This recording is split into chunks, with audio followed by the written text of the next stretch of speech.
Hi, everybody. Welcome to this webinar. First of all, let me say that Professor Vaz Carneiro, he had a last moment call for another event and he could not manage to be also here. And he asked me to, to take his place and make the moderation of the webinar.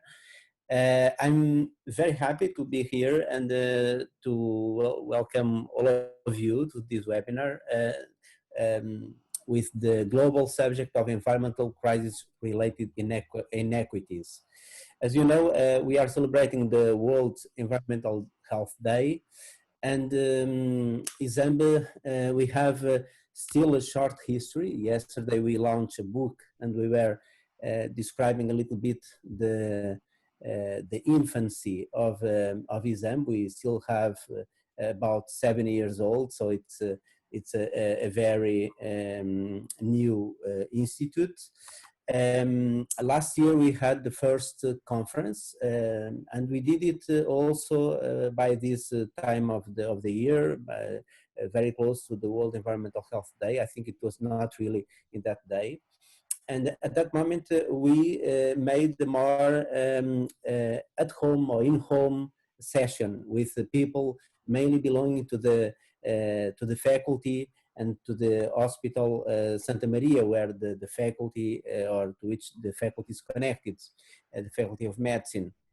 This year, ISAMB decided to outreach frontiers, and we have invited two outstanding speakers with a career, both of them made of pioneering, useful, and applied, I would say, really impacting research. And that research mainly in the fields of human beliefs and trying to promote change in human beliefs, human attitudes and human behavior, and ultimately on environmental health. I will start by present Professor Connie Wainwright. Tony is a senior lecturer of clinical psychology at the Center for Life and Environmental Sciences at the University of Exeter.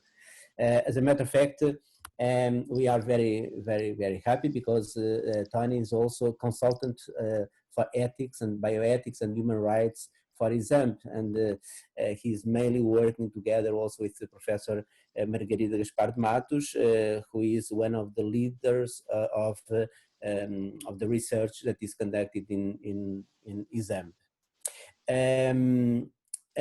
Tony teaches on psychological clinical programs, and he covers in those together or linked with the psychological clinical issues. He covers policy, leadership, ethics, and public health issues. So a quite broad perspective, and that makes it even more fascinating.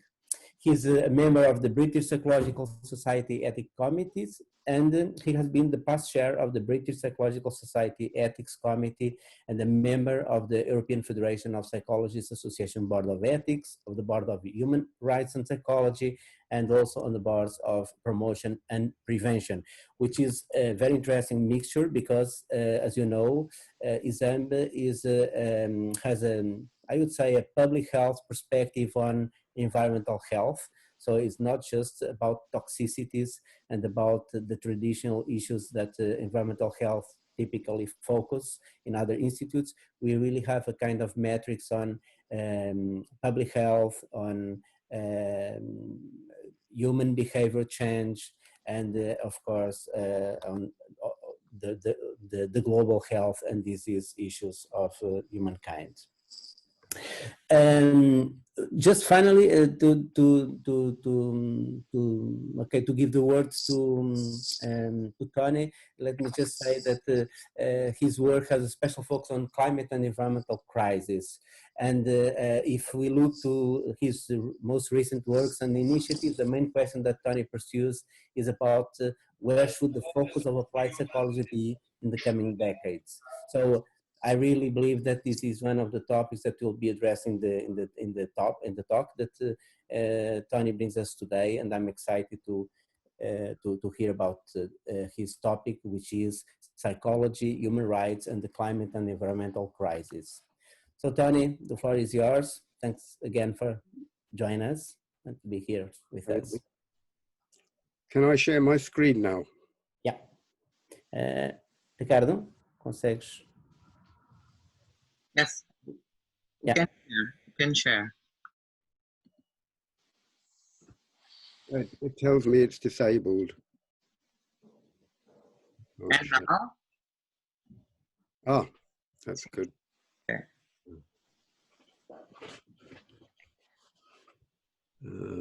Now then.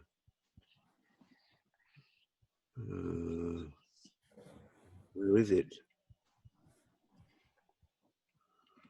Here? No. Yeah. Get rid of that. Stop.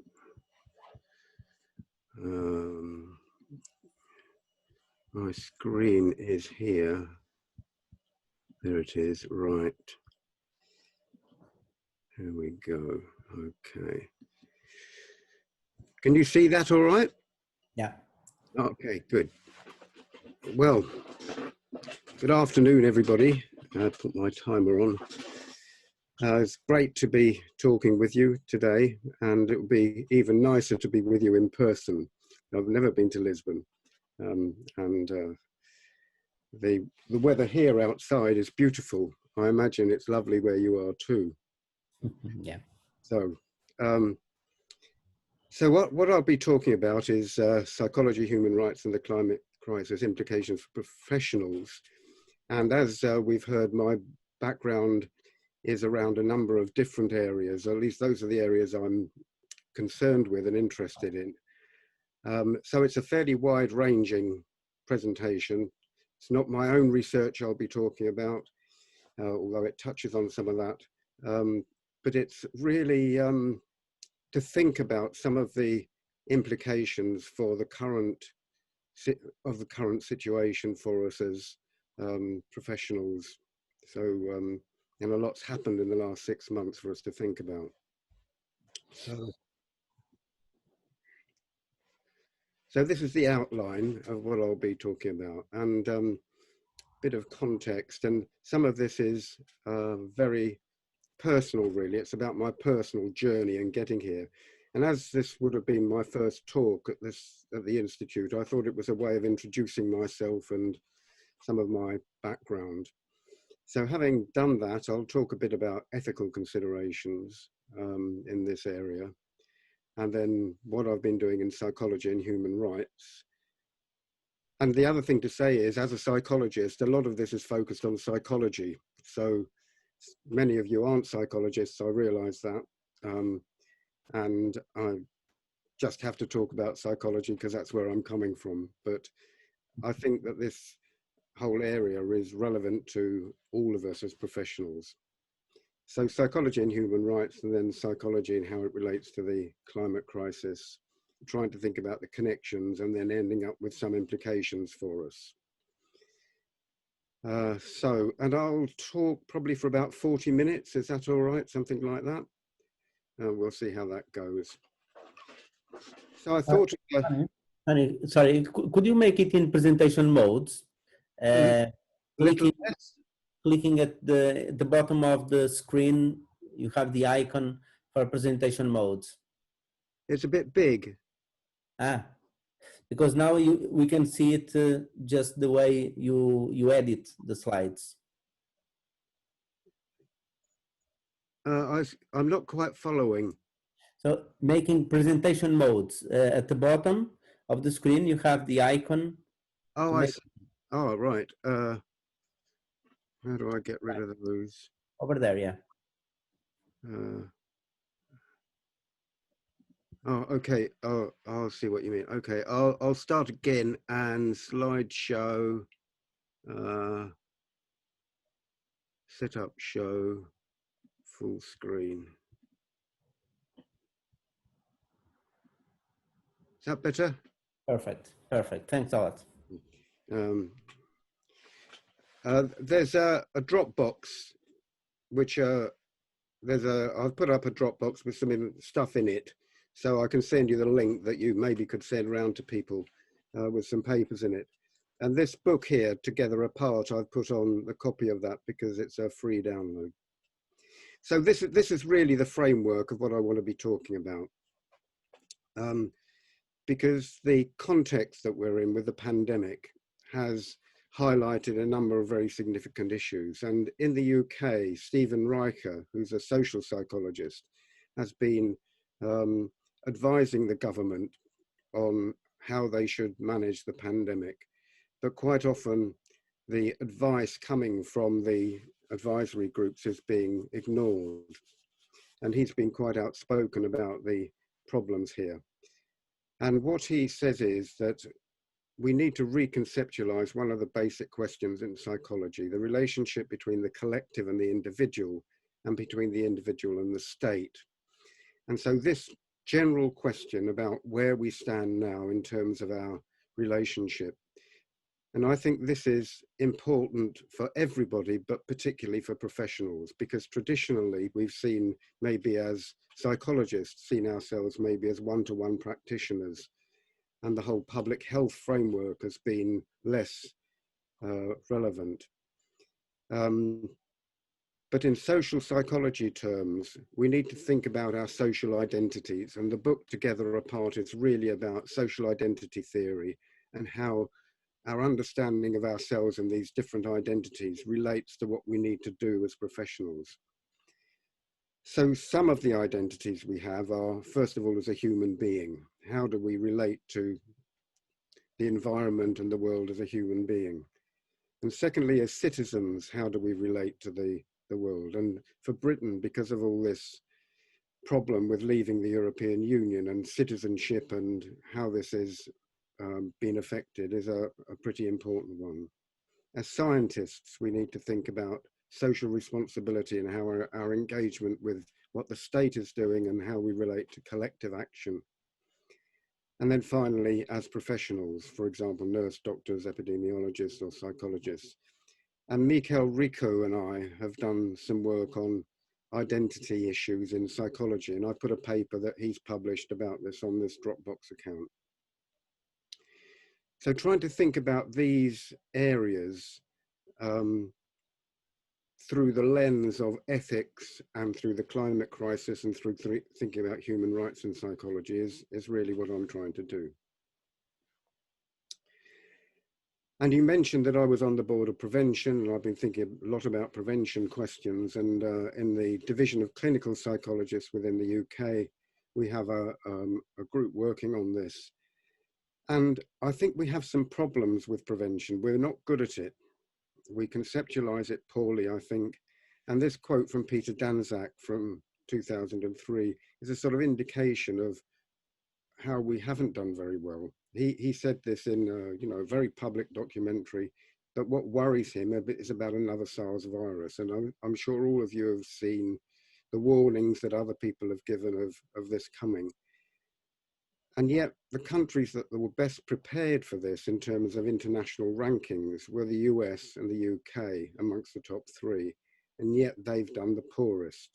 So it's not to do with technical preparation, it's really to do with politics in a nutshell.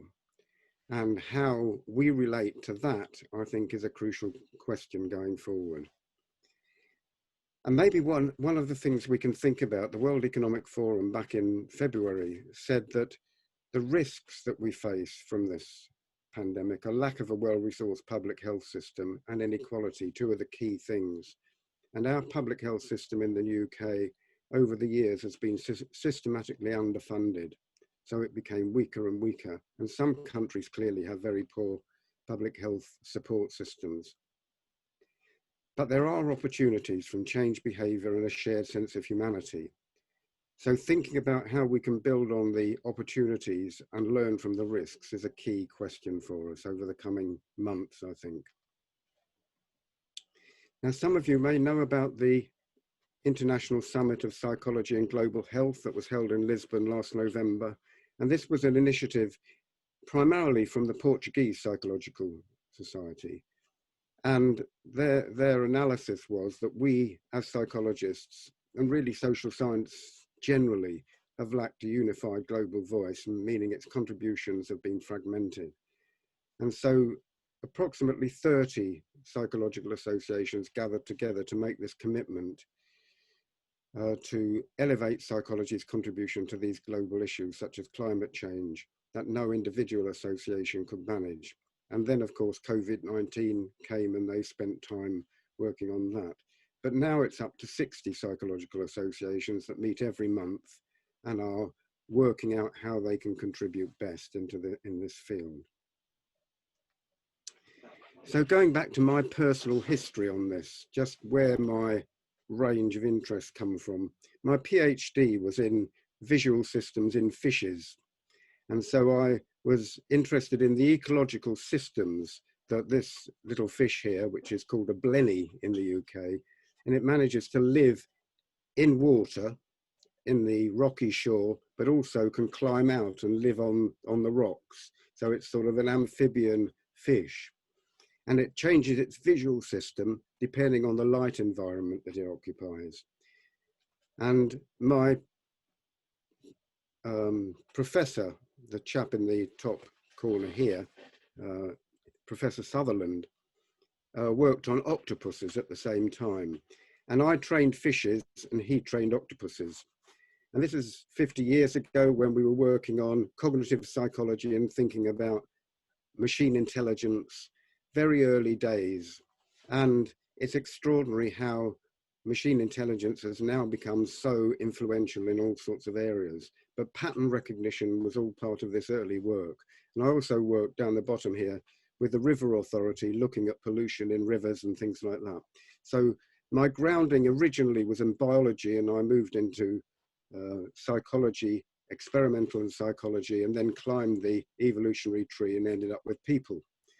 And down in the bottom corner here, I'm with somebody called Wolf Wolfensberger and Christiana Christensen. And they were people who developed ideas around devaluation of disabled and particularly people with learning disabilities and how that affected them in their day-to-day lives. And I worked on developing ways of evaluating human services and looking at the influences social systems had on people. So this range of interests really comes from all that.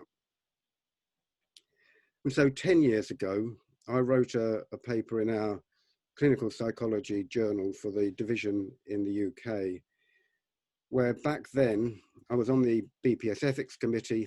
I thought there was a major ethical question here, that there's a major threat posed to human civilization by the climate crisis, and also the unprecedented changes in environmental systems. I wasn't alone clearly in saying this, but really psychologists weren't picking this up. As an example, the BPS does not have an environmental psychology section. The European Federation of Psychologists Association doesn't have an environmental psychology section. So I've been sort of part of a campaign to get this sort of thing going. So we mentioned the three boards, and here they are. These are the people I owe a lot of thanks to because they've been really influential in my thinking. The Board of Ethics on the top right, the Board of Human Rights on the left here, and Margarita, as you can see, is on the Board of Prevention. So a big thank you to them. And the things I learned from this was how many connections there are between ethics, professional ethics, human rights questions, and prevention. How we think about preventing bad things happening in health and welfare, and how that connects with the framework that we have globally in human rights, how important that framework is to preserve it and support it, and how our own professional ethics contributes to that, and how we can think about those frameworks, which are often rather limited. And so I've been collaborating with Margarita on these. There's a couple of papers that we did together. Looking Ahead was about challenges and opportunities of applied psychology in prevention and promotion. And thinking about how we could combine psychotherapy and prevention, and also how I got my copy of your wonderful book, all in Portuguese, so I can't understand any of it. But it's wonderful getting a copy in the post, The Future of Everything. And that, of course, was pre-pandemic, but nevertheless, this question of looking ahead and seeing how these things connect together is really important. And for me, finally, just a bit of final context to say, these are my granddaughters, Ellie and Jessica, and they live in Australia, and climate disruption is already featuring very much in their lives. The major bushfires, biodiversity loss with the coral reefs, and ocean acidification is really significant. And to say this isn't, in terms of politics, it's not a left-wing, right-wing thing. Margaret Thatcher, who nobody could accuse of being left-wing, said the danger of global warming as yet unseen, but real enough to make changes and sacrifices so we do not live at the expense of future generations. I think this generational justice is really important. Now that brings me to ethical considerations. So the first thing I want to just say about this is, because I studied a lot about our ethical codes in the times I was on the Board of Ethics, and also the chair of the ethics committee in the BPS, where we revised it a number of times. I strongly believe that our ethical codes are drawn too narrowly, and it varies from profession to profession. But we need to include social accountability and social responsibility. And most codes of ethics lack guidance on population level interventions, and most codes assume a one-to-one rather than systemic intervention, and particularly about wicked problems, where you have competing ethical dilemmas facing you. How do we tackle those sorts of wicked problems? And in both human rights frameworks and in the climate and environmental framework, we are dealing with very wicked problems. So what I was saying is that we need to shift our traditional codes of ethics and conduct, particularly in psychology, which is where I was operating, to extend it. And we have a model code of ethics in the FPA where there isn't now an explicit statement on human rights, and we have a universal declaration of ethical principles for psychology, which is much more global. So I think we need to shift our ethical thinking to much more focus on these broader questions. We have an ethical responsibility to think about and act on these broader frameworks. And then psychology and human rights. And it may be that many of you are already engaged with human rights questions. But psychology for me, particularly maybe in the UK, has been playing catch up. For example, if you look at the history of psychology in the UK, we have a timeline of psychology. There's things like Skinner developing his ideas of Skinner boxes and Pavlov and things like that. But you won't see any mention of the South African apartheid system being started by Henrik Verwoerd, who was a professor of psychology, or the first prime minister in apartheid South Africa was Jan Smuts, who was another psychologist. This was a psychological model. You won't see anything about it there. And the history of both Portugal and the UK as colonial powers, and our role as psychology in that whole framework, is really missing, and it's catching up now. We need to think about that relationship. And little is taught to psychologists about human rights, so we need to think about how we educate people. And in my own teaching, I've been introducing this and human rights-based approaches in psychological practice.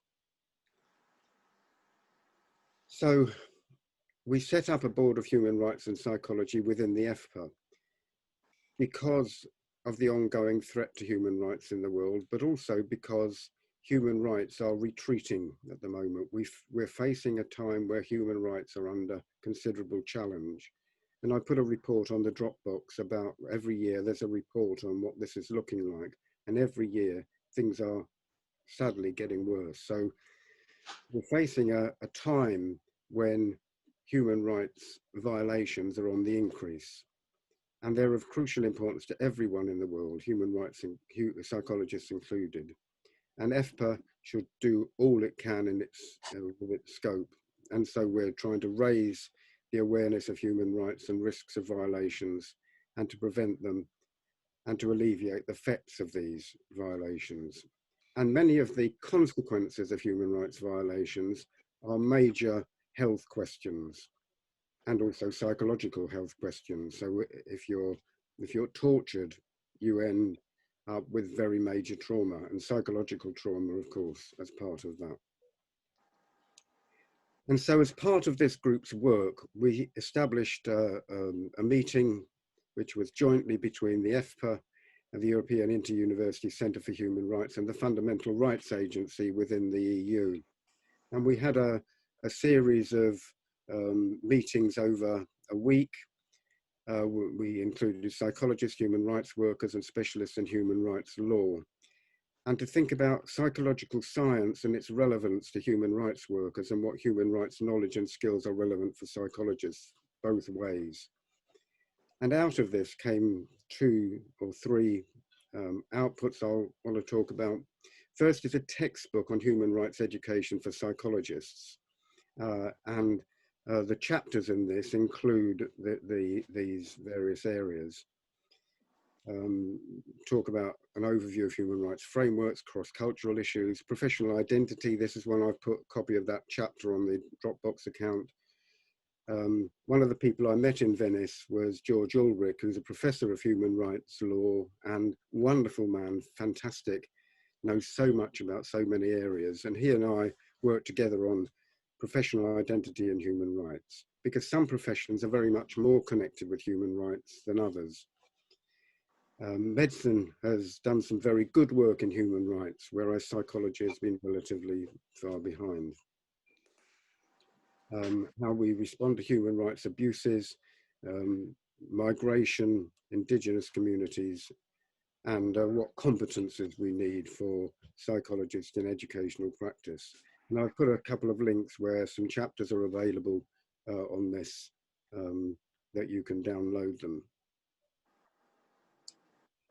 And we've also produced a special issue of European Psychologist, and I've put a copy of this special issue on the Dropbox so you can read all the papers there. It was free for 3 months. It's not free anymore, but it was then, so I think that's ethically okay to share it. The Norwegian Psychological Association has a human rights group for the past 20 years. They advise the government on all sorts of human rights related issues where it affects people's health and psychological well-being. So people's detention may be something, like how prisons are operating will be something they would report on. Human rights approaches in applied psychology, ethics and human rights, and so on. And the human rights and ethics in the APA, the American Psychological Association, was a critique of how the APA had dealt with the enhanced interrogation techniques that were used at Guantanamo, which were led by psychologists. And finally, the report on the experience in Australia.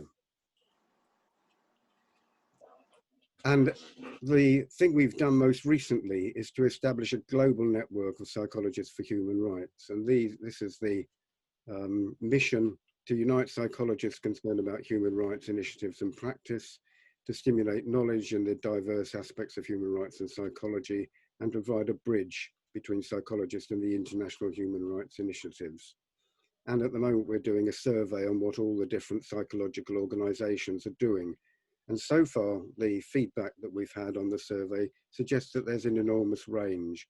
Some psychological organizations have no connection whatsoever with human rights, don't think it's part of their responsibility, and some think it's very central to their work. This is at an early stage, but we're building up a subscriber base and having some useful developments in that field. Early days. Then psychology and the climate and environmental crisis. As I say, I've been involved in this work for years and years. Although I worked as a clinical psychologist, I was a member of Friends of the Earth, and so I campaigned a lot. And I've been a bit of a campaigner all my life. I was involved in demonstrations against the Vietnam War, got arrested, in fact, back in the day. I wasn't actually doing anything wrong, but a policeman grabbed me. So I think that protest about things that are going badly wrong is something we need to think about. But things are not going well. And so this sort of summary about some of the areas that we need to cover, and you'll all know about this. This isn't something that's unfamiliar to you, but the point at the bottom here, the rapid change of pace of change, CO2 in June was up to 480 parts per million. I mean, if you look at the graphs, I did have a slide in here of the graphs, which I haven't included, but you all know it. It's just going up still. I mean, you can look at the various agreements that come in, it's still going up. So we're not really doing what we need to do. And I've put this in, although you'll all be familiar with it, it's a little graph that shows the rate of global temperature change over the last years. And you can't but get worried about the trajectory we're in. It's going really, really quick. And a lot of the changes that we're seeing are baked into the system now. You'll all know this, but I'm saying it anyway, because the Intergovernmental Panel's policy platform, most comprehensive assessment of its kind, million species are threatened with extinction. Just recently, the World Wildlife Living Planet report, population sizes of mammals, birds, fish, amphibians, and reptiles, alarming average drop of 68% since 1970. This will be familiar to you, but the urgency of it can't be overstated. And I've got this little video from David Attenborough, who did a report for the BBC that shocked many people. Many people couldn't watch it. It's just come out. Extinct. Here, we're looking at tens of years. Since 1500, 570 plant species and 700 animal species have gone extinct. Studies suggest that extinction is now happening 100 times faster than the natural evolutionary rate, and it's accelerating. And I thought this study I'd include, where they've compared the planktonic foraminifera, the little tiny little creatures in the plankton that have CO2 sensitive shells made of calcium carbonate. And they've compared the shells of these foraminifera from the Challenger expedition, which was in 1872 to 1876, with a recent study from 2009 to 2016. And that all modern specimens had up to 76% thinner shells than their historic counterparts. So you're looking at the bottom of the food chain in the oceans being substantially affected. And this is baked into the system. You know, maybe I'm being not very optimistic about this, but there are major problems that we have.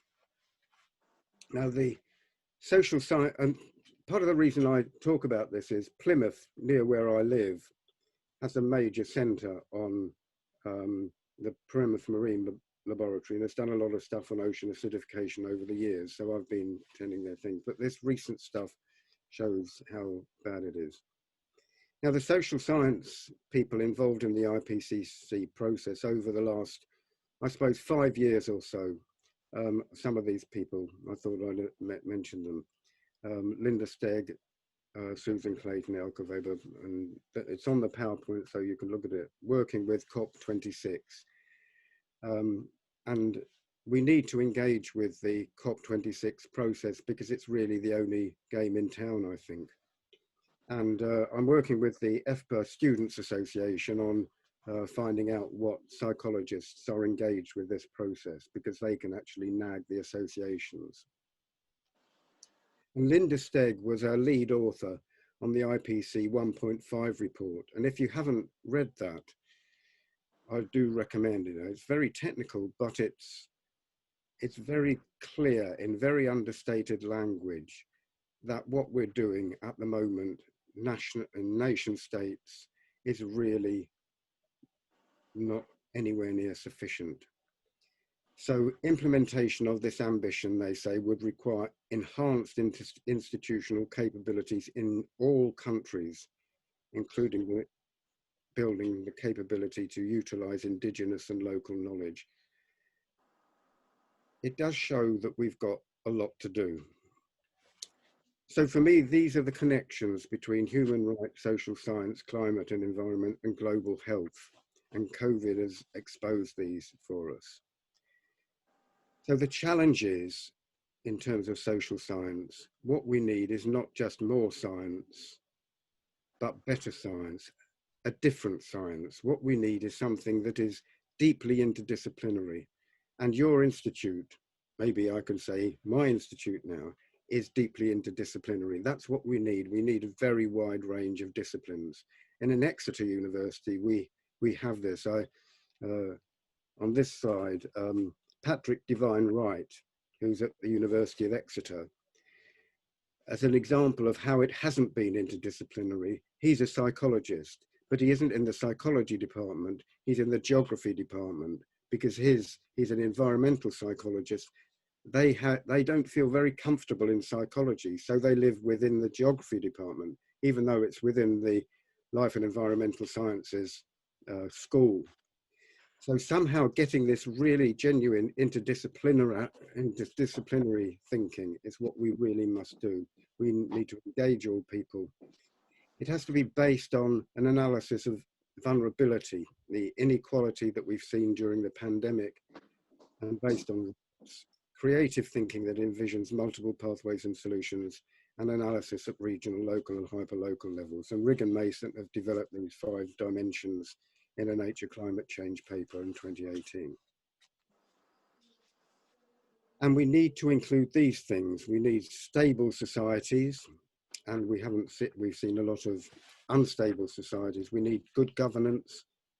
How do we get that? We need equality and global collaboration. All of these things are necessary and are under threat. And the challenges include human rights being under pressure, the disruption from the climate and the environmental impact of human activity. So these are my themes then. How do we then engage with these problems? So education is the first one. And education, research, advocacy and political psychology will be key aims of the 2 groups that we've just set up this month within the British Psychological Society. First one is on climate and psychology and the crisis that we're facing, and the second one, psychology and human rights. I presented to the British Psychological Society's Ethics Committee at the beginning of the year about these 2 areas and said we desperately need to set up something within the society. And in fact, we had a group on the climate crisis back last November, but then they disbanded it. So we're re-establishing this. And these will be both linked up to the Ethics Committee and the Practice Board, which deals with all the areas of practice. And we're going to focus on education, research, advocacy, and political psychology. And these will be key factors in our new strategy. So what should we be teaching? What education do trainee doctors, psychologists, and other professionals receive on climate science, social science, and the connections between these things? Within psychology, not a great deal. And we're working to enhance this in our curriculum development. Medicine has some of this, and within the, say in Britain, we have the Psychiatrists Organisation, who have a long-standing human rights group. And so we're linking up with psychiatry in that area. But many areas don't teach about this. So we need to really up our game on what we teach and develop curricula. And within the global network, we're looking at curricula on human rights, but also curricula on how climate change interrelates with it. And then research, what do we think the research agenda should be? Now, I think that in this area, what I've been arguing for is that because of this being so urgent, we need to know as national organisations of professionals, what has our government agreed within the COP process? Do we know what our governments are signed up to? Are we assisting them in delivering this? Because they're dealing with very complex systems. And within social science, we've seen how trust of the population and what the government are suggesting with COVID has been a significant factor in whether we manage to suppress the virus or not. Things about whether you wear masks and those sorts of things. But we do know a lot about complex systems and about how we should research these. So we can bring something to bear about this. But it's a real opportunity, it seems to me. We've got over 200 countries that have signed up to this. But which professionals are connected now with the COP process? Are we connected in an interdisciplinary way together to make sure we do this properly? Within Britain, not very well yet, where there's a lot coming together at the moment, a lot of energy in it, but we need to work on this.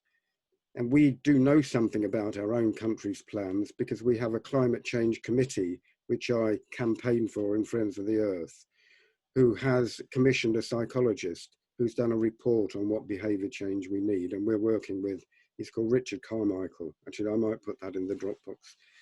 So we're working together to try and do what we can to make sure that we can contribute to this area.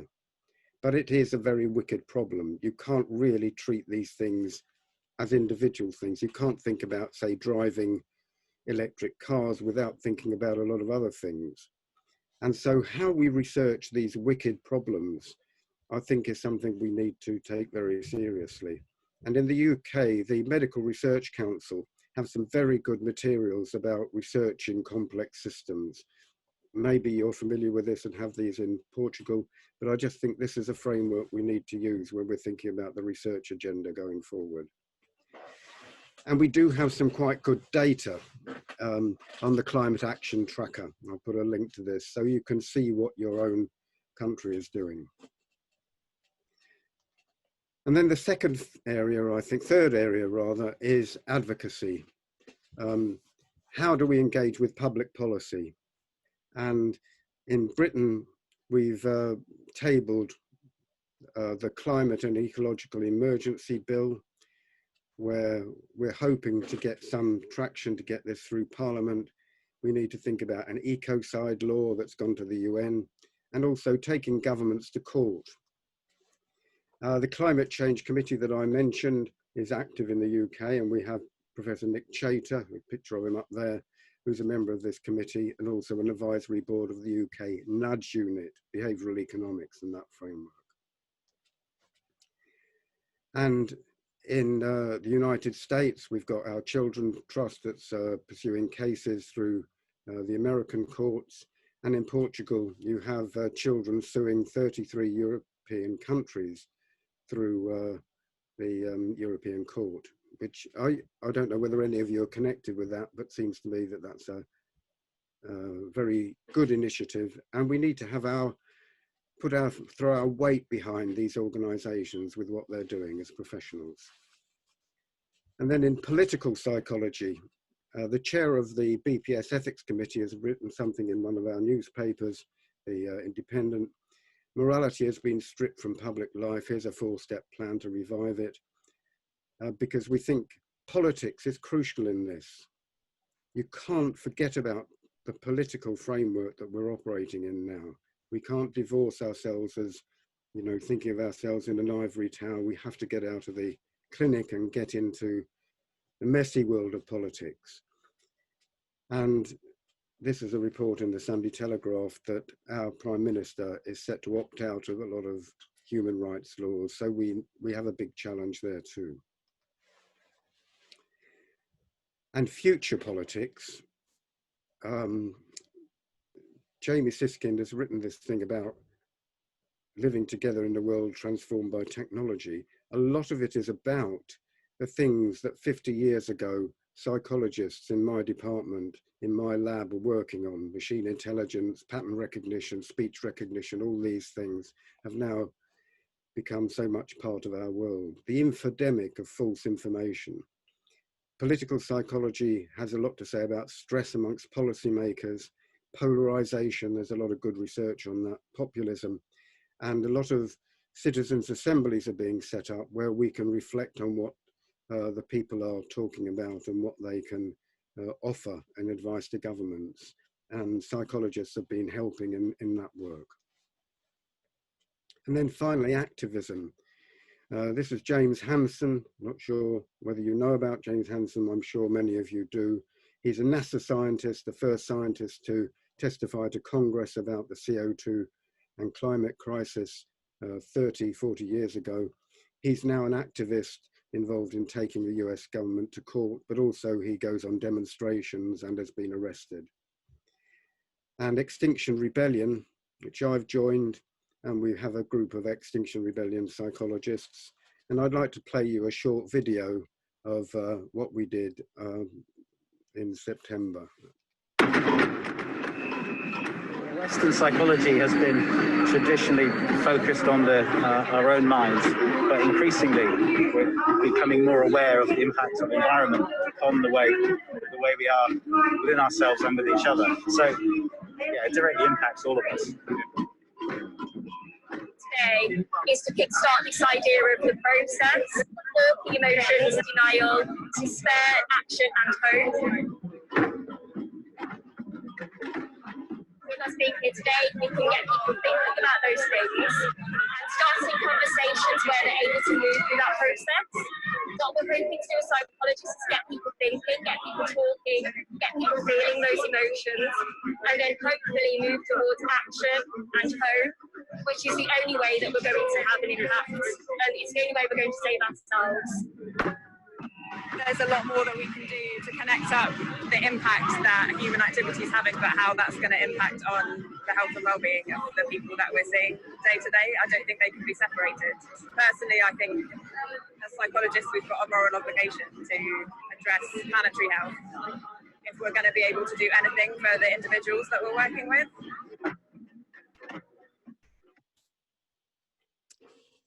So finishing off, these are my suggestions for myself and maybe for you. First of all, study the science. There's an awful lot of science to study, ranging from climate science through to the social science and how we think about politics. Find out about what the international agreements are, work out where you might contribute, what your own skills are, find out what your professional bodies are doing. Think about your social identity, your identity as a human being, citizen, scientist, and professionals, at least those, and link up with the Ipcc process. And finally, this is my granddaughter on the right, action and then hope. Thank you. Thanks a lot. Thanks a lot. I don't know if maybe we have still some. Okay, we are on time for the next speaker, but I would give at least 5-10 minutes for questions and eventually some comments on the talk from Tony. Does anyone has any question? No? Okay. I really enjoyed your talk. I always find that psychologists, as a matter of fact, I'm also a psychologist, and we were trained to focus on empowering people at the individual level, not really to think about human rights or to think about so much on the other side's rights, which is interesting because we speak about assertiveness, we speak about how to promote ourselves better in relationships and how to evolve better. And typically the focus is really at the individual level.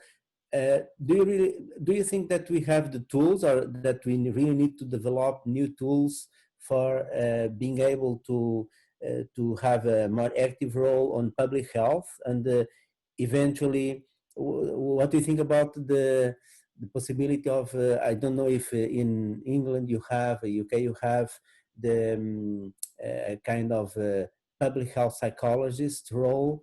In Portugal we don't have this figure, we don't have public health psychologists, we have public health doctors, but not really public health psychologists. And so I don't know what you think about that, and if it would be interesting to develop this kind of area of professional activity, and if it already exists eventually in UK. Yes, that's a very good question. I think public health professionals and epidemiologists over the years have had a very good view about what we need to do. Like the World Health Organization thinks that mental health is a public health question. It's not an individual psychiatric question. But within psychology, in the UK, we have a different branch of psychology from clinical psychology called health psychology. And health psychology has had people in it who have linked up with public health, but they're a small profession and they're largely located within health promotion departments. So they would have done things like help people give up smoking. Yeah. But there hasn't been the synergy between the different areas of psychological practice that we could really benefit from. And a director of public health in the UK is a health psychologist by background. And he has been, I've talked to him about this, thinking about how we can bring together the various areas of psychology to have a genuinely public health commitment. And we've seen this in the experience of the pandemic, where the social sciences, Stephen Riker, when I was talking about him, are essentially talking about public health questions from a psychological perspective.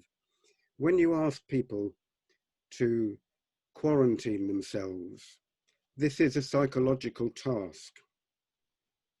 You're asking people to isolate themselves. There's a lot of psychological questions about how you communicate about that, how you facilitate it, how you recognize the psychological consequences of that, how you build trust in a community about taking part in a public health initiative.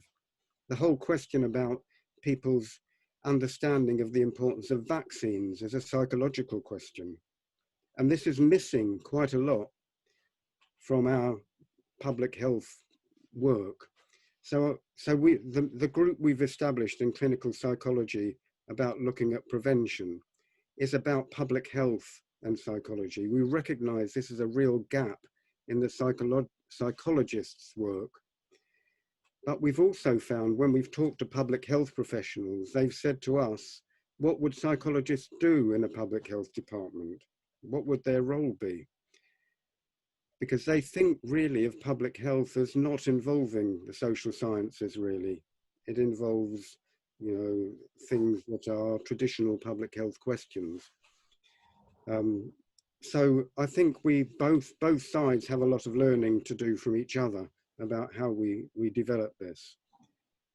I think the skills are there, but I think they need to be brought together. It's a question of interdisciplinarity again. Great. Thanks a lot. Thanks a lot for the answer. I don't know if anyone else wants to comment, to answer. I have quite a lot of questions, but the time is short. We're 5 o'clock already. Yeah, it's 5 o'clock. So maybe I would give the floor to Ricardo to present Connie from Roser-Renouf from the Center for Climate Change Communication. So Ricardo, the floor is yours. Okay, thank you. Thank you very much, Professor Tony, for this wonderful conference. I don't know if Connie, are you there? Yes, I'm here. Can you hear me? Great, perfect. Thank you so much. I have now the privilege to introduce you the next speaker, Professor Connie Roser-Renouf. I don't know if I'm pronouncing right the name. Sorry. Yes. That is right, Ricardo, and you get a prize for being able to pronounce it correctly. From the United States of America, more precisely California, where the day is now beginning since the time difference is 8 hours. In fact, despite the pandemics, it is fantastic to celebrate the 2020 World Environmental Health Day, gathering people from different places of the world. For example, Professor Tony from Exeter, UK, now Professor Connie from California, United States, in a digital environment, without the need to travel hundreds of kilometers, which means without the emission of carbon dioxide associated with traveling. So here we are talking about environmental crises and inequities in a virtual conference with an international audience, in some way more inclusive, let's say, open to those who cannot have the conditions to travel around the world to participate in small or large conference. What a side effect of this pandemic. In particular, if we have in mind that in some cases, the sum of travel to one large academic conference can release as much carbon dioxide as an entire city in a week, as was the case of the last American Geophysical Union's 2019 full meeting, to which more than 28,000 participants have traveled, resulting in 80,000 tons of carbon emissions. Well, let me back to the track. As I said, it is a privilege to introduce you Professor Connie. We are very grateful that Professor Connie accepted our invitation. I must say that Oswald, when I met Professor Connie, has, let's say in this way, students in Coursera. Professor Connie was the instructor of the Communicating Climate Change and Health course offered by the Yale School of Public Health. And it was very impressive and insightful. It was a very impressive and insightful experience which inspired us in some way to move forward to a project that we are implementing on a national, and when I say national, I mean in Portugal, a national climate change audience segmentation, which had the collaboration of Professor Connie in the very first phase of the project, namely during the translation and adaptation of the questionnaire. Once again, we are very grateful for that. Connie is a research associate at the Center for Climate Change Communication at George Mason University and an adjunct faculty member at Yale's School of Public Health. Her research focus on understanding how diverse audiences use, interpret, and respond to information on climate change.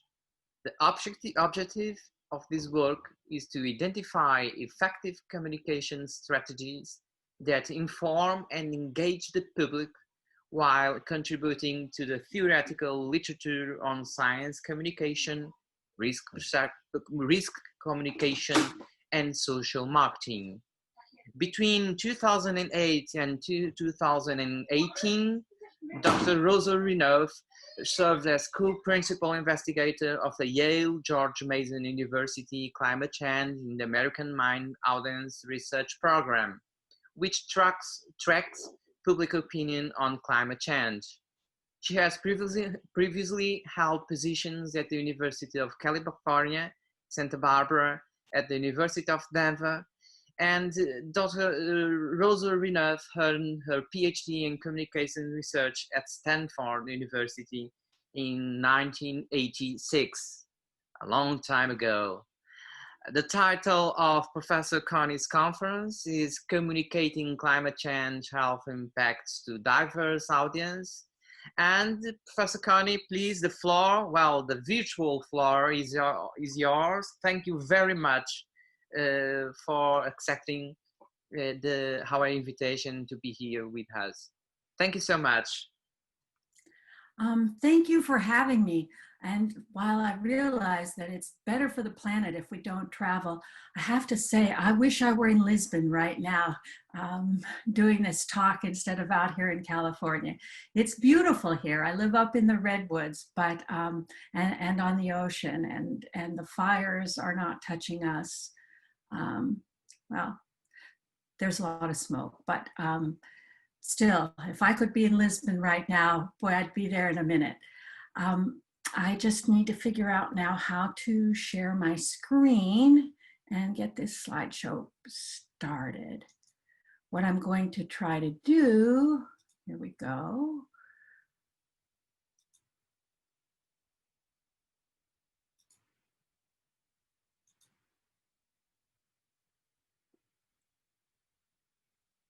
Where did my presentation go? You can see my screen now, yes? It is cut. Where is the presentation, which was here just a second ago? No, that's not the one. And that's not the one.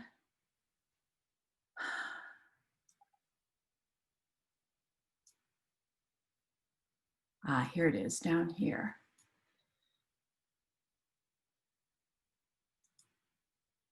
Sí, sí. Wi-Fi. There, can you see my slide now? Perfect, perfect. Great, okay. All right. All right, so I'm going to cram the entire Coursera course that Ricardo was referring to into the next 45 minutes. And I might not get it through everything that I have here, but I'm going to try to share as much with you as I can. What I am going to talk about is first that the key to effective communication is understanding your audience. This is really a talk that is focused around how you design messages to effectively engage audiences on climate change. So I'll talk about the first, understanding your audience, then how characteristics of the audience should inform the campaign's objectives, how audiences differ in the ways that they process information, and then about campaign strategies for communicating the health risks of climate change that take into account the audience characteristics and their information processing propensities. So first we're going to start off with understanding your audience. Now, the work that I've been helping Ricardo with has been applying an audience segmentation that Mason and Yale together developed, Global Warming 6 Americas. We did this back in 2009 initially, and we've been tracking these 6 groups since 2009. This segmentation has been replicated in a number of countries. And in the developed nations, we see generally the same 6 groups emerge. In the only developing country where I know this has been done, India, the segments look very, very different, and you could not apply this framework outside the developed West. The 6 groups vary along a spectrum from the alarmed to the dismissive. So the alarmed are the people who understand that climate change is happening and they are extremely worried about it. Everybody on this call is likely to belong to that alarmed group. The concerned are also engaged, although they tend to view the issue as a little bit more distant from them as the alarmed do, and they're slightly less engaged with the issue. The cautious tend to recognize that climate change is happening, but they think it has little personal relevance. It has more to do with polar bears than it does with me. The disengaged, this isn't on their radar at all. The doubtful don't know whether climate change is happening or not, but they are pretty sure that if it is happening, we aren't the cause of it because we couldn't possibly cause climate change. And finally, the dismissives are the people who are likely to think that this is a scientific hoax, that the scientists were just all in it for the big grants we get from the government and because we want to impose lots of regulations and limit people's freedoms.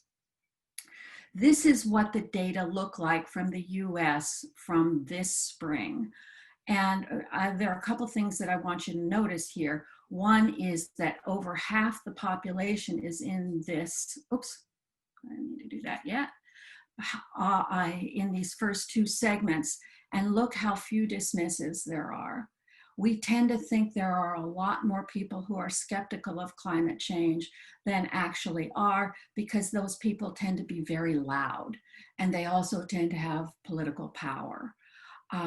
The second thing I want you to notice, or that I wanted to mention about this, is I had hoped that today I would be showing you the results from Portugal, but those results aren't back yet. But I can say that it's likely that what you will find when you get your results is something similar to this, but I'm hoping for you that you have the same kinds of results that Germany had, which is they found these groups, but they have no dismissives. And I hope for you in Portugal that you also have no dismissives.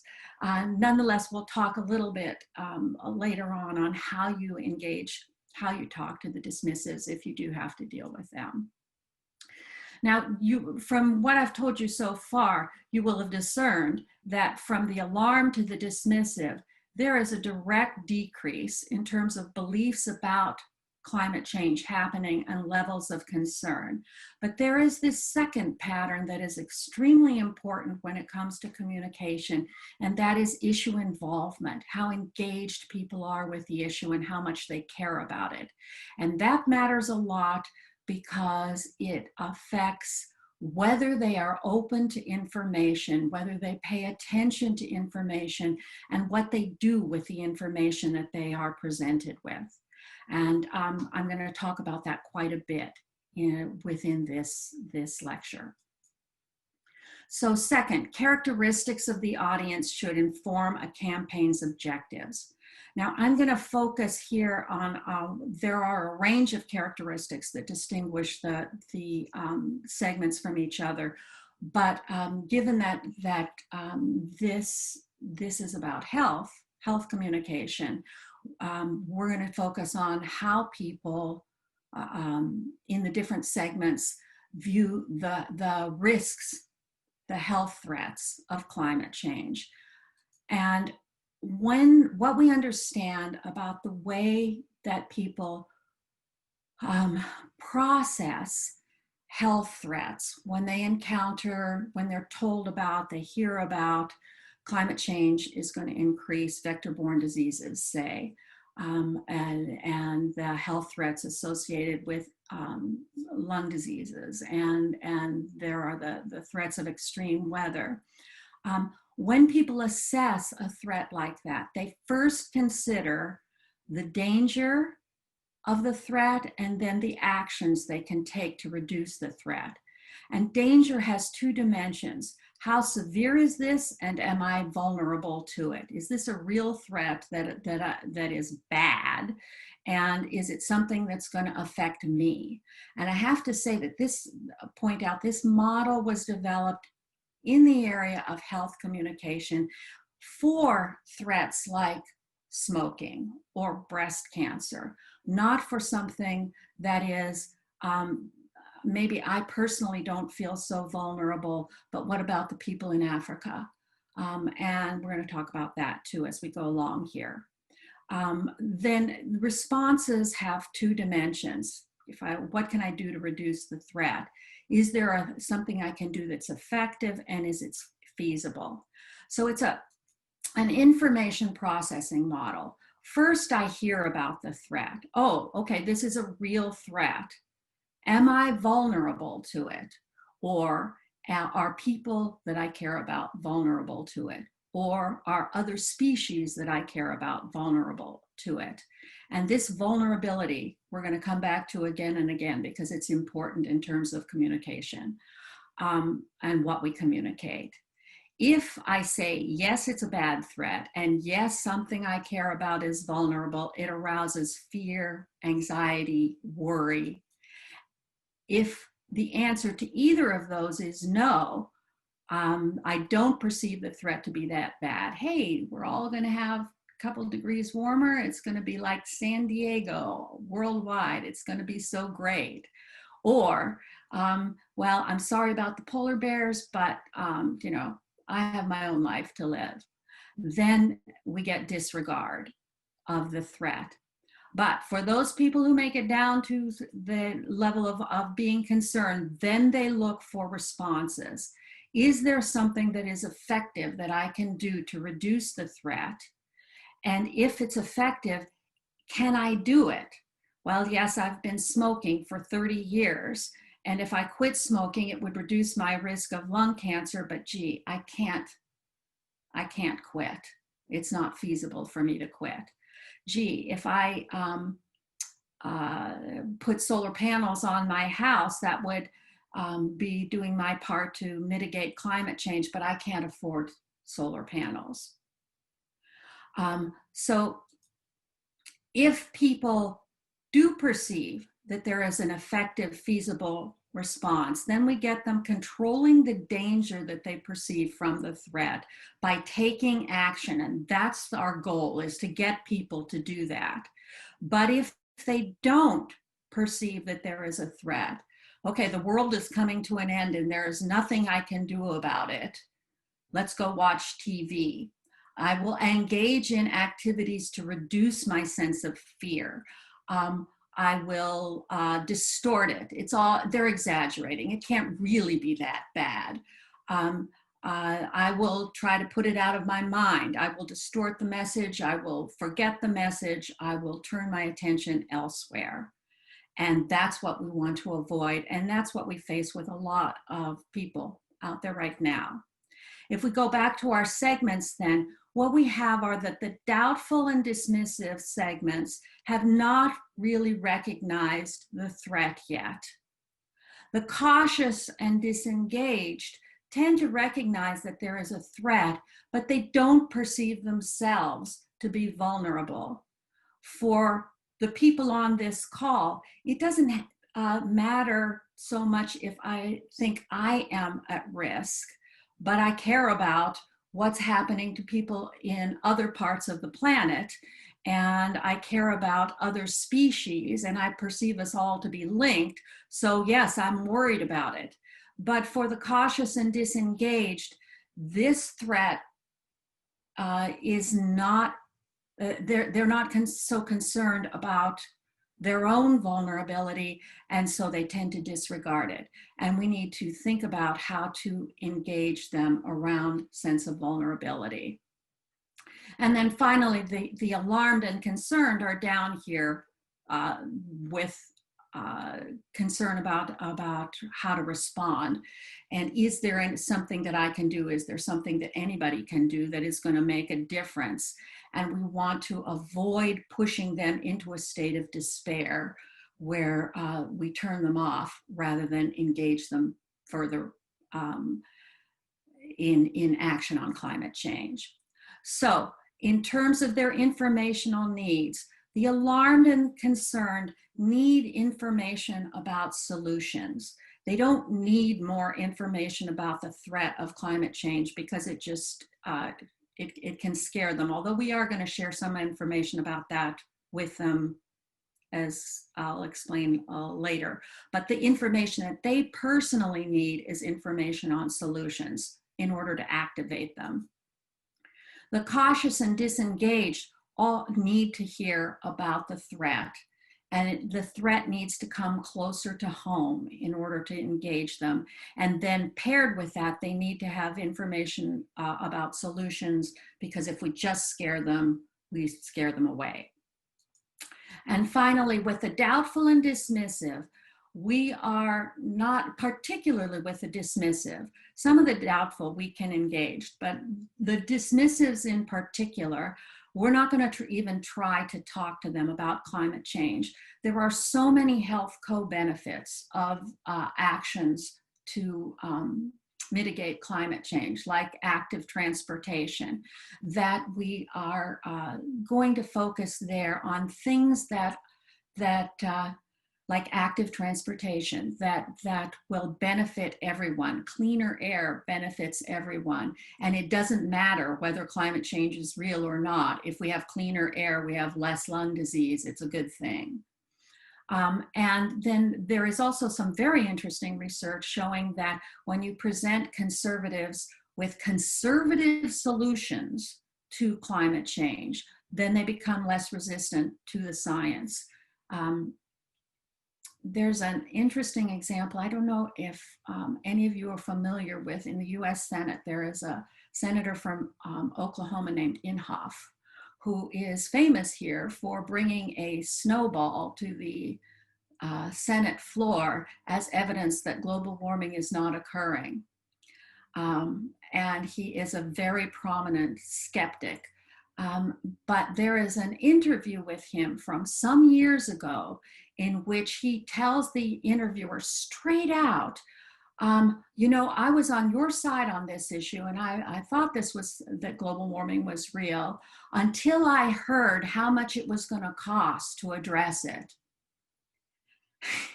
And it just points to the kind of motivated reasoning that people at the dismissive end of the spectrum are engaging in order to avoid, they don't want to admit that it's a problem because they don't like the solutions. All right, so let's talk about the way that the audiences in those different segments process information, the differences in there. And we as communicators, we have known for 70 years that this is a problem, but okay, so it just makes sense, this information deficit model. We want to educate people. This is a big issue. This is a huge issue, climate change. And if we just present them with the information, they will learn that information, it will change their attitudes, and then their behaviors will change. So knowledge leads to attitude change, leads to behavior change. And there are 1,000 public information campaigns that have been designed following this model, and we find over and over again that it fails. And it fails for a number of reasons relating to motivations, ability, and social norms, particularly with motivations that people aren't interested, that they just don't want to hear about it. Selective exposure becomes extremely important now, even much more so than it used to be, because of the internet and the fact that we have such a fragmented communication environment. You know, back when there were 2 or 3 television channels, you could reach everyone with information, pretty much. We were all using the same channels. Now we have these tiny niches, and people expose themselves just to the information that is consistent with what they already believe. And we have data going way back showing that people in the dismissive segment particularly prefer channels where the source agrees with them, as opposed to a channel that just presents straight facts. And motivated reasoning, that example of Inhofe, that's motivated reasoning. I can take your argument and tear it apart and make it come out to, I can end up where I want it to be. I reason through things in a way that allows me to conclude what I would like to believe, rather than the logical conclusion from what you're presenting to me. We have research showing that you can present people with facts and have them end up, as a result of that, being even stronger in their belief in the myth that they believed coming in, strengthening the myth rather than refuting it by presenting information. Ability is a concern in terms of people's, a lot of the information that's presented is just over people's heads. That is difficult to understand unless you have a certain level of education. And we, as communicators who all do have the ability to understand fairly complex information, can forget that not everyone in the audience understands things as easily as we do. And then social norms make a difference, because even if I convince you of something, if your brother-in-law, who you really trust, says something else and all of your other friends believe something else, you're likely to believe what the people around you believe rather than what the information that you were presented with is telling you is true. These data are old, from 2011, but I think they're still relevant and important to be aware of when we think about communicating climate change, about the way that ability and motivation reduce our opportunities to reach them. So the statement, I have difficulty understanding news reports about global warming, we see that 3/4 of the disengaged agree with that statement. The people who have the best understanding of it are, of course, the dismissives. They understand everything. But even look among the alarmed, we have 1/4 of the alarmed who say that they have a hard time understanding news reports about global warming. So it's very important for us to consider in our communication whether we're making things simple enough for people to understand. And then in terms of motivation, I don't want to hear about it. We have majorities of 3 segments who say they do not want to hear about this issue. And even among the alarmed, we have 10% of the population saying they don't want to hear about it. So we need to take those things into consideration. Returning to this curvilinear model of issue involvement, I want to show you how this plays out in terms of the data. When we ask people, how much had you thought about global warming before today? There you see the curve, that the people in these middle segments have not thought about the issue very much at all. And what that translates into, I could easily change my mind about global warming, is this opposite curve. Oops, sorry, did that. That their attitudes are not solid about the issue. These folks are inclined to think that global warming is happening, that climate change is happening, but they hear something about it, yep, I guess that's happening. Then they talk to the guy at the grocery store, and the grocery store clerk says it's all a hoax, and it's all a hoax. And nothing sticks. Nothing has penetrated far enough for them to form real attitudes on the issue. And just an aside here, I want to say that the reason we are using the term global warming, when we first started these surveys back in 2007, 2008, that was the term that was used in the public most widely. Climate change was not being used among Americans as a term very much. So as pollsters, we're using the term global warming. In 2014, I believe it was, we revisited that. Should we switch to climate change? And at that point, people were still using the term climate change. Global warming, much more than climate change. That may have changed at this point, but the research that we've done at this, looking at the way that people respond to the terms, among Democrats in the US, it doesn't matter which term you use, but among conservatives and Republicans, the term global warming is more polarizing, that Republicans are more likely to say that climate change is happening than global warming is happening, which is curious. But because we have tracking data, we're still kind of stuck with the term global warming, because if we change terms, then we don't know if changes we're seeing in attitudes are related to the terminology or to an actual change in public opinion. All right, so back to issue involvement. The way that people are processing information in our segments is that the people in the alarmed and concerned segments are paying close attention to information that they come in contact with. And they are likely to think about that information, to learn what is presented, to retain that information. And what we want them to do, where I'm headed with this, is we want them to share that information. But that information deficit model that I showed you at the beginning of this section, that applies to them, that fits for them. The cautious and the disengaged are ignoring information, and when they come in contact with it, they only process it very superficially, and they are likely to forget it.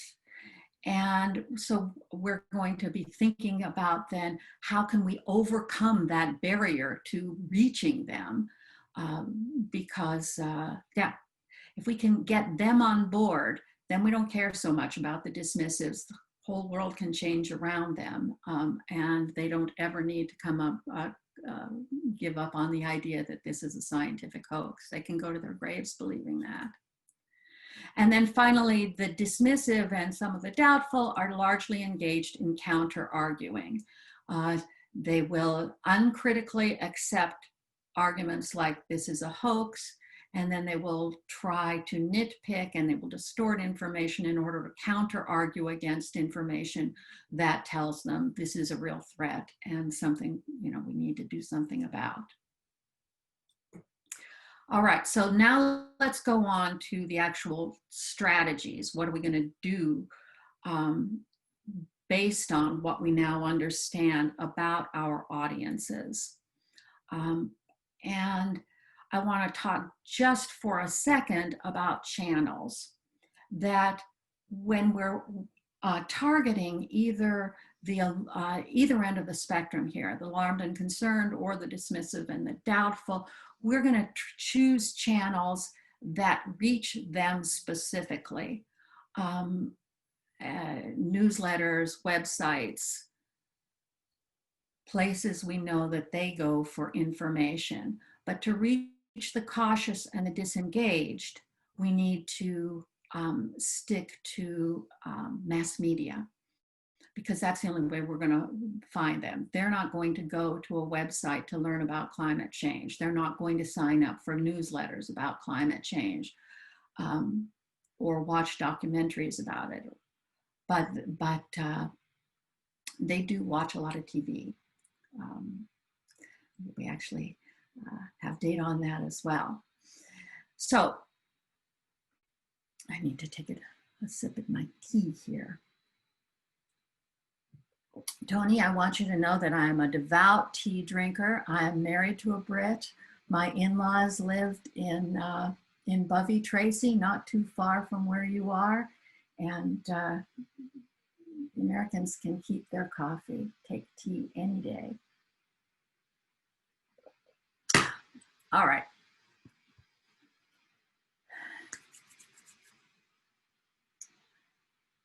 Overall, we want to think about how much effort it takes for our audience member to process information.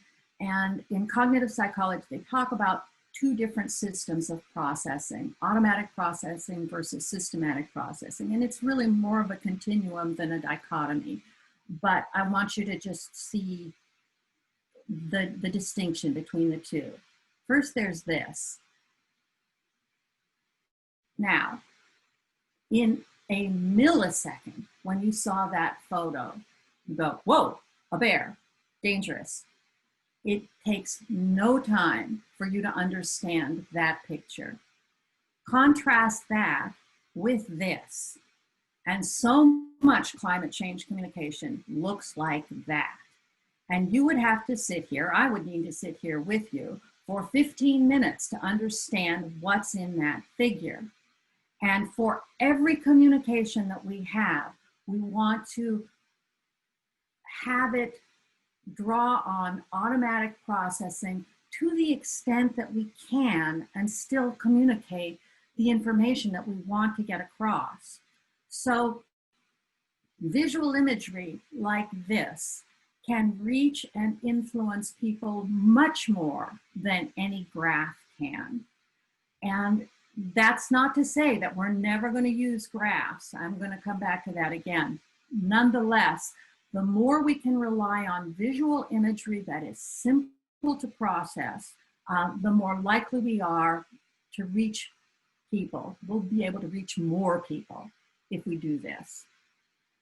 So let's talk specifically about the strategies for the cautious, disengaged, and doubtful. And I want to remind you that if we're reaching them through mass mediated channels, we're going to be reaching everybody that way. Even though the content is targeted for those middle segments, this content is going to reach people at both ends of the spectrum if it's disseminated through mass media channels, to the extent that people are still using them. Now, when we want to engage those people in the middle segment, we have to forget about other species to a large extent. I am a single mom who is trying to make ends meet. I don't know if I can pay my rent. I have teenage kids who are out of school while I'm at work. And I have a child who has disabilities. And I'm really sorry about the polar bears, but I just don't have room in my life to worry about polar bears. We have to think about it from her perspective, not from our perspective, because our values, to the extent that we rely just on our own values to communicate with other audiences, we're going to fail. We need to look at the values and the concerns of the audience that we're trying to reach. And specifically here with the cautious and the disengaged and the doubtful, their concern about other species and these iconic species that are so often used in messaging around climate change are not going to engage them. They're not going to come to think that this is something that is an issue for them. And that holds also for people in other countries I'm really sorry about these African children who are being harmed, but I've got my own kids to think about, and I can't handle more. You can only handle so much worry. So what we want to do to engage the middle segments is show the harm to people and people who are close to home. These are photos from the fires in Santa Rosa, which is about, 125 miles from me, from 2 years ago. And if I had updated this slide, I could have brought you new slides from this year. And I can tell you that there isn't a person in Northern California now who doesn't view this issue as being close to home. So yeah, to the extent that you can, bring the harm close to home, close to the people that your your target audience, where they're living, people close to where they're living. Do not terrify people with articles like this one. This got a lot of attention in the United States and created a lot of controversy within my little climate change world, that it just terrifies people. And we know from the fear appeals literature that, in the model I showed you earlier, that this sends people away because it's just too frightening. You can talk about the threats, the health threats, without terrifying people. This is an example, I'm going to show you several others as well, from my favorite public information campaign on climate change called Wicked Smart, which was in Boston several years ago. And these were slides that appeared on posters that appeared on the bus, the metro, the subways, that all used ostriches to communicate. And every poster has this smart ostrich in glasses. And very often one of the dumb ostriches voices some climate change myth. So you can communicate the threat in a way that is humorous and not so scary. And then they paired this with information about solutions. So here we have active transportation. And again, we have the humor. I have trouble with the handlebars. But it gives people hope by providing them with a solution as well as presenting the threat. Further, it plays into social norms, not the kind of norm that this is what everyone is doing, but this is what people admire. look at the climate leaders. And there was a big emphasis in the campaign as well on addressing social norms as well as solutions and threats. Third, use narratives. We love stories. This is why telenovelas have been so effective in Central America and in Africa in engaging people around health issues. These people pictured here are all from the village of Shishmaref in Alaska, an indigenous community that is being forced to move because of erosion, sea level rise due to climate change. When we have people in stories, people we can identify with and relate to, it engages us and draws us in. And then it's a very effective way to evoke social change. There are examples too out in the literature of with designated drivers with drinking, that was popularized in this country through a sitcom, Cheers. They started using designated drivers in Cheers, and then you see it adopted popularly. So you can induce change through narratives. And then because we know that the cautious and disengaged are not paying attention, we can engage their curiosity. If we can engage their curiosity with questions and with surprising facts, we're more likely to build their engagement. So these two posters from the Wicked Smart campaign were the first two. This one, appeared for a month. Every one of the posters appeared for a month on the subway systems. And they started out with a question: do the scientists agree that that people are causing climate change? Well, we know that this, and then a month later they get the answer. 97% of the climate scientists have concluded that it's happening. We know that that is a very powerful fact. It surprises people. Very few people know that. And surprising facts stick. So it's more likely to be retained because it's surprising.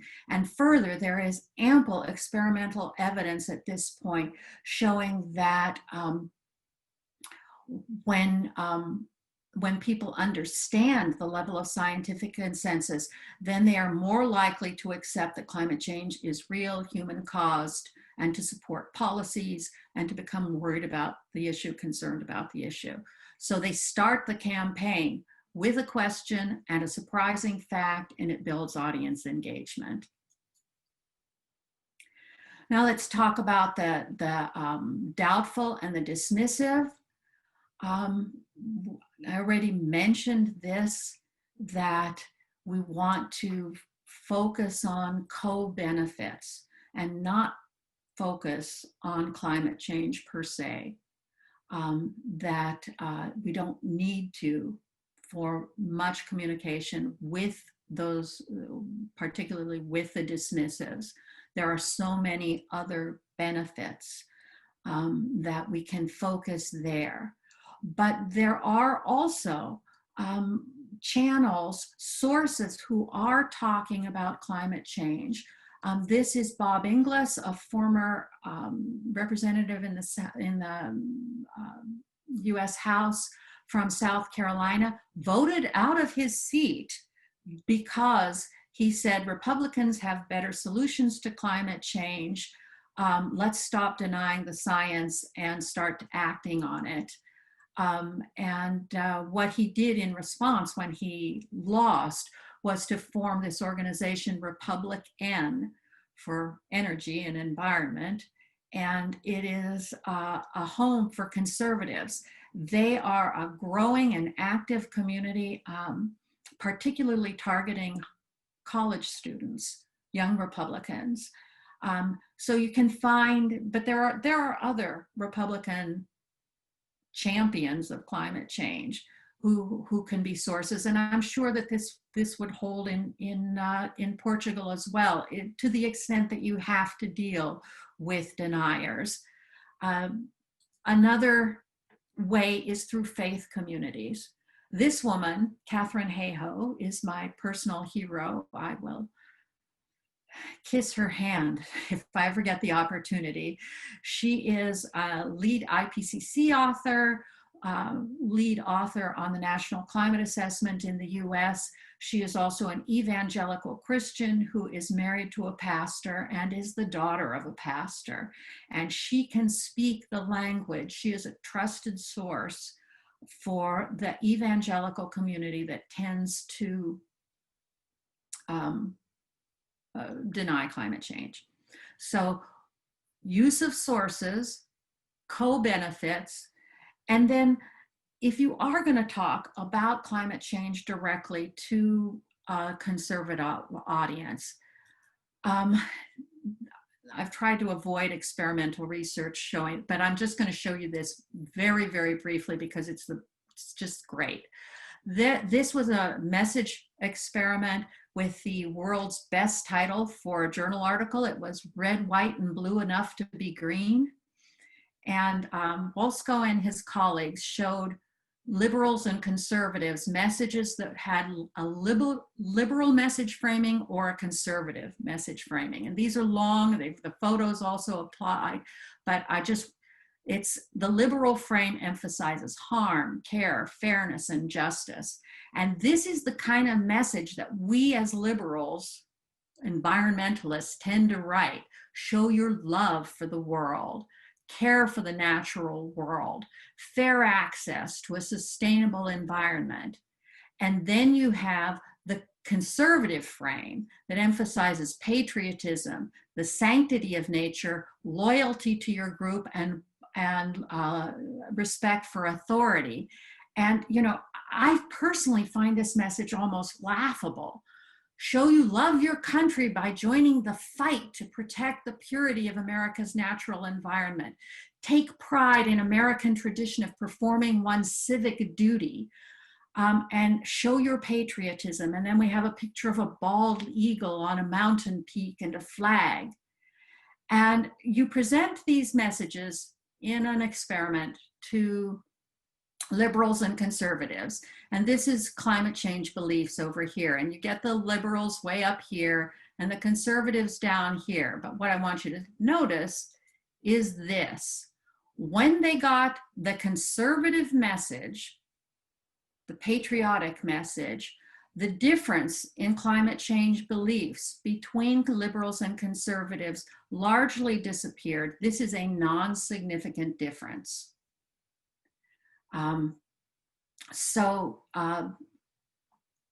That's a short term. This is an experiment, an hour after the experiment or a day after the experiment.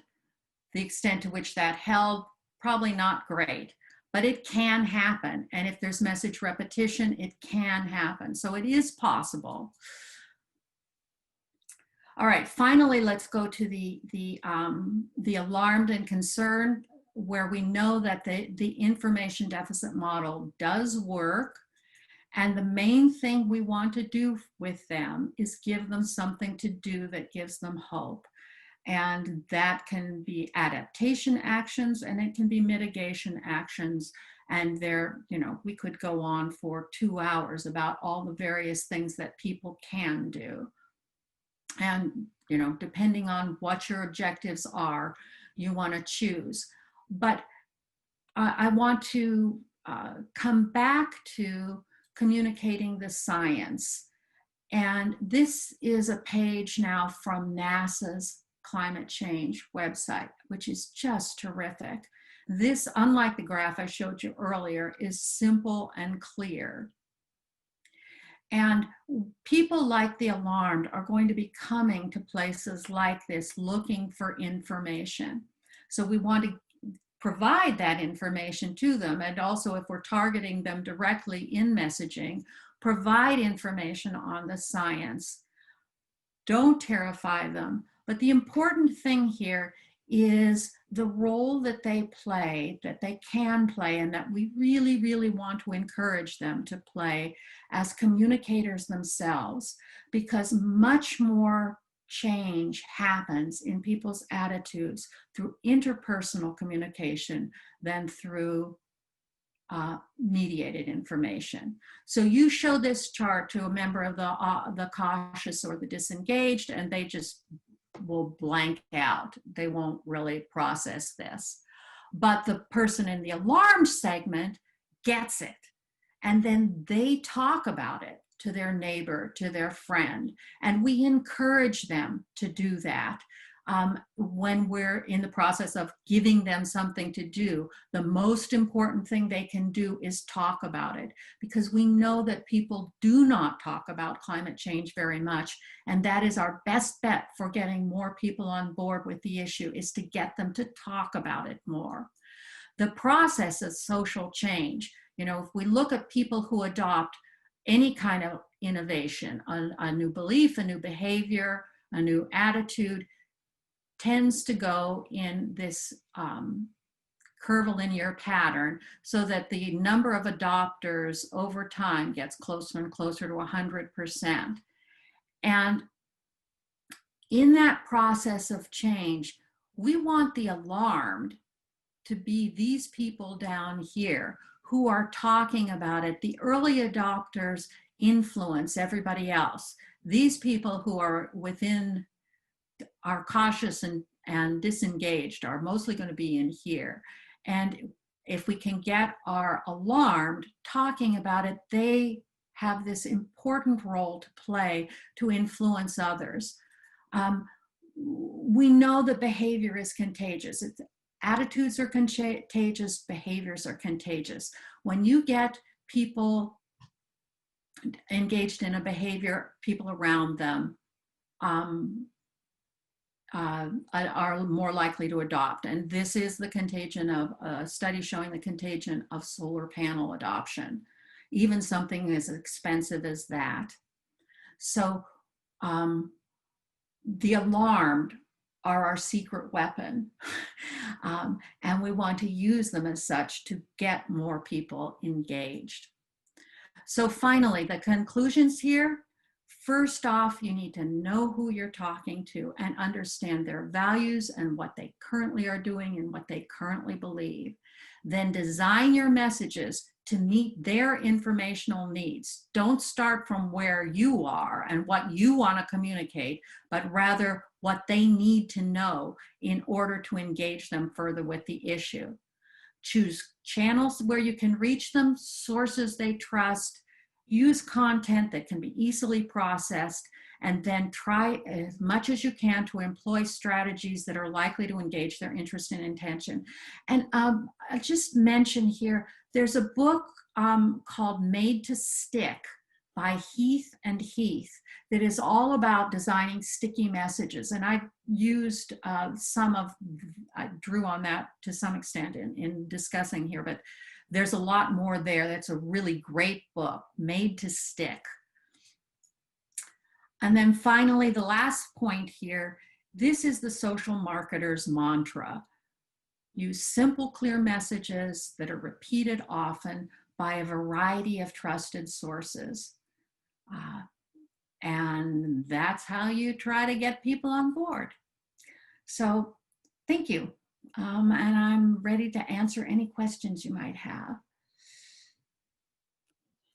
Thank you very much, Connie. We have time for some questions. If anyone wants to put a question, please move forward. Yeah, I have one. Yes, can you hear me? Yeah. Okay. Connie, we are at ISAMB. We are really planning to get those data to make the segmentation for Portugal, and we are really willing to do that. And hearing you, and thanks for this quite interesting summary of a complete course in a few minutes. It was great for me. It was very, very nice to repeat some of the contents that I got in Coursera. and of course quite a lot of stuff, new stuff. But I was thinking about one thing, that is, you showed that you have about 7%, I believe, of dismissive segment of the population, but my issue is it possible that we have a bias, a systematic bias on this kind of surveys? Because I can easily imagine that people that are not really concerned about climate change will not answer, will tend not to answer, so or we will have a misrepresentation of those people in the survey, and therefore we are missing those parts of the population. So I can imagine that we have in reality more than those 7%, but those 7% are just the ones that you get that are also willing to fill in a question about climate change. Is that possible? You know, it's possible. I think it's more likely that we're underestimating the proportion of disengaged, that they don't care about the issue, and so they're not interested in, they're going to drop out. With the dismissive, what we understand about them is that they are really loud and they're eager to tell us what idiots we are. And so I think they're, you know, I can't know for sure. It's possible that what you're saying is correct. If you look though at the comment sections, online stories where people can write comments, the people, the dismissives, you would think they were 80% of the population to read the comments that are on news stories about climate change. And so I think it's possible, Osvaldo, that you're right. I am more concerned about the disengaged undercounting rather than I am the dismissive. But yeah, it's possible. Maybe it's also a cultural thing, because I think in Portugal we'll have more disengaged and dismissive.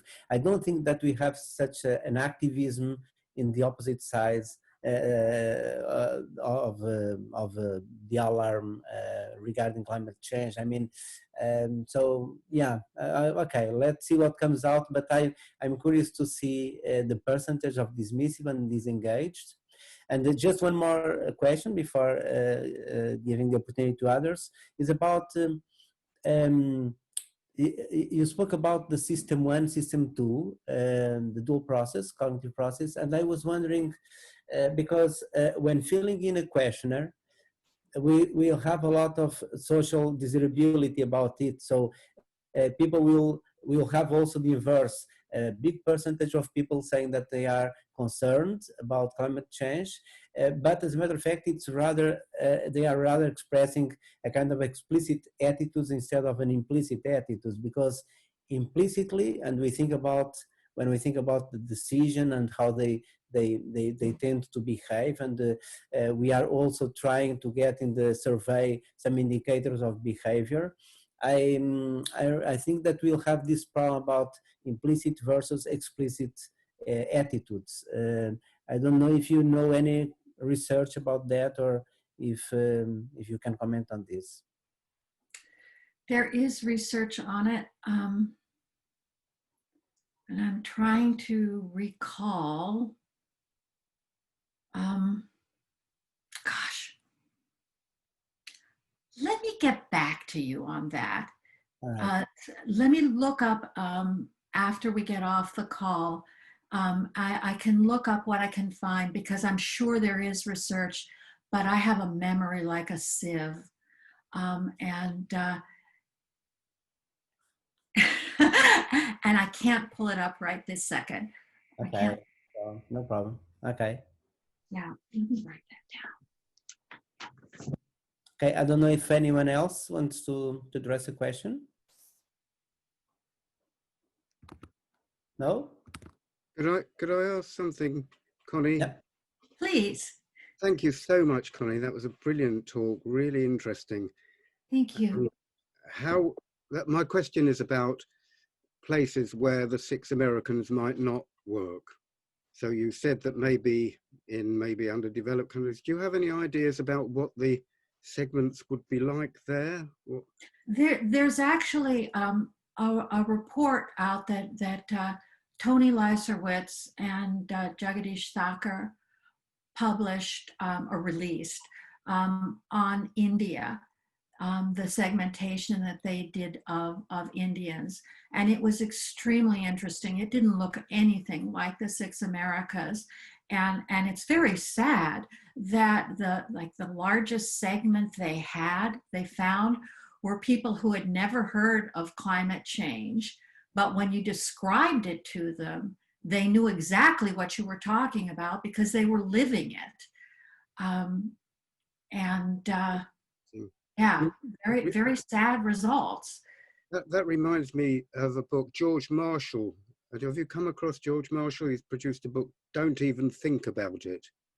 And what he's found is that the people who've experienced floods don't talk about climate change. They talk about the drains not being cleared and how, you know, community resilience can be built up there. It's all about how they cope with these things, not about, or they blame the government for not funding flood defences. So it sounds like there's a sort of parallel there, but that report sounds very interesting. Yeah, it's if you go to the Yale website. I already have. It's there. They've got it someplace there. Right. If you can't find it, let me know and I can send it to you. All right. Oh, the 6 Indias. That's it. Got it. Yeah. Yeah. Oh, look at that. Yeah. Oh, the informed, right. Yeah. Thank you.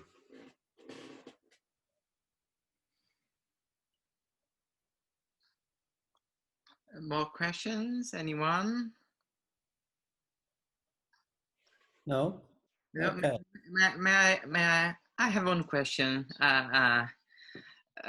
Considering that audience segmentation is a powerful tool for climate change communication, and considering that you are following the evolution of people's behaviors, beliefs, and attitudes on climate change for the last decade, in your opinion, Connie, what was the biggest change in people's behavior and why it's changed? I mean, what were the main drivers for that change? Well, I can't really point to changes in behavior. Yeah. I don't think there have been a lot of changes in behavior. There have been changes in attitude. If you go back to the late 1990s, this was not a polarized issue. It became such over the course of the 2000s. And in the US, there was a really brilliant analysis done by Bob Brule, a sociologist, showing that it was largely elites who were political elites and what they were saying that was driving the polarization, that drove the polarization in this country around climate change. And then after ClimateGate, when that happened back in 2007, end of 2007 or 2008, and the recession hit, we saw big changes in attitudes in the US in terms of much less concern about climate change, and the proportion of the dismissive over doubled at that point. Then attitudes gradually recovered, not to where they had been prior to 2007, but the dismissive shrank back again, and the alarmed and concerned grew again. just gradually, and then pretty much things stayed the same until 2015. And then in 2015, a number of things happened.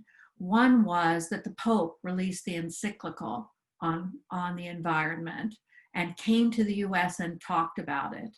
Another was that Obama released the Clean Power Plan.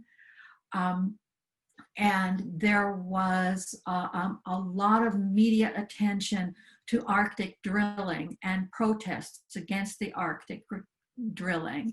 And there were, I'm trying to remember which they were, some really important natural disasters that year, extreme weather. I want to say both fires and hurricanes. But I can't remember the names of the fires or the hurricanes. But there was a lot of really terrible weather events. And those things together had a cumulative effect of people starting to become more engaged, and that has just increased since then, was heading pretty steadily upward. Now with COVID,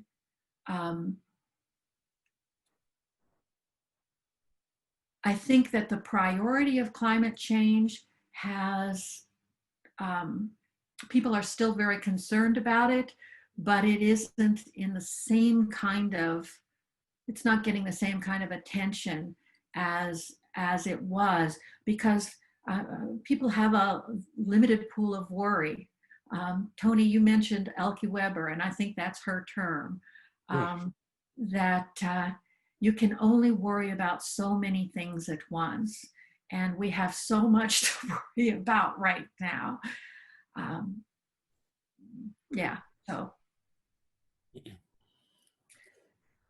Thanks. May I just comment on that? Because the issue might be that we are not worrying in a linked way. I mean,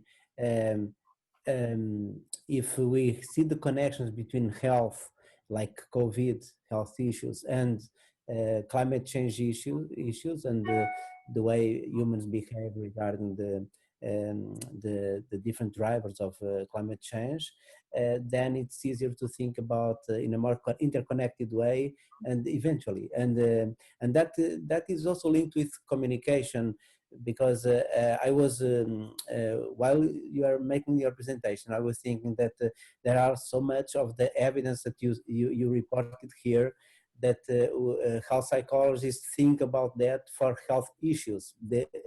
So the process is the same. I mean, how to promote behavior and how to promote change of attitudes is the same for health and for environment.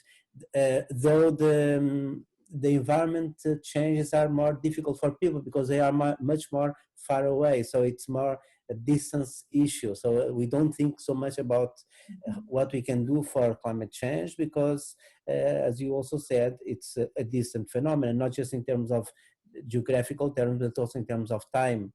And that is an issue. As a matter of fact, I believe that if we make people see the interconnection between climate change and health, then it's more probable that we have some change regarding environmental health, because health, nevertheless, individual health is more close to people, even if it is in the future of each one of us, it's more close than the planetary health. So that can be an interesting issue. Well, I think we really overpassed our closing time. I really want to thank again Tony and Connie for their brilliant presentations. It was really seminal presentations. We had a lot to digest now in terms of thought.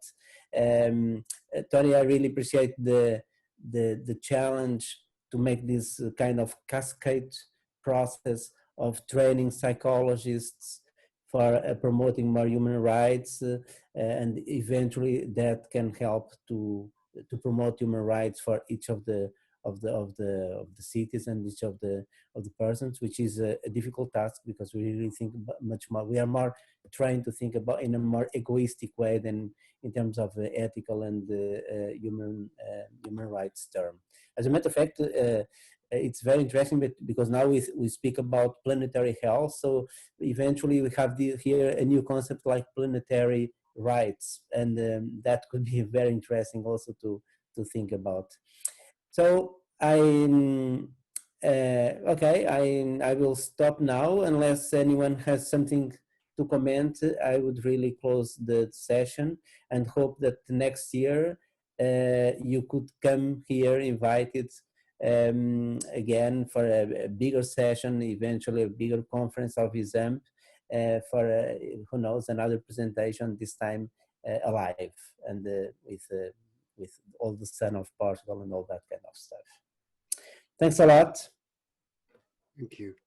Thank you very much. Thank you very much. Bye-bye. Bye-bye. Bye. Take care. Bye-bye. Bye.